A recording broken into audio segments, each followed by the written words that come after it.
Welcome to your Renati OS device. Here we show you how to enable and use the opt-in clipboard copy and paste feature.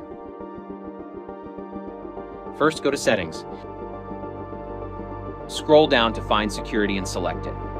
Now click to enable copy and paste. Once you review the disclaimer about the inherent risks of clipboards, click I understand and press OK. The clipboard is now ready to use. In this case, go back to Chat Mail and then select a note to copy from. Click on the Edit button, press and hold to highlight some text, and select Copy. You can now go back and open up a conversation.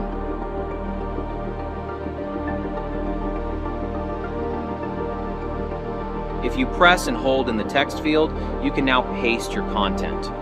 For extra security, you can also set a timer for this message to self-destruct on all devices. Just select the time, press OK, and then send. Follow us for more Renati tips and make the most of your secure, trusted companion.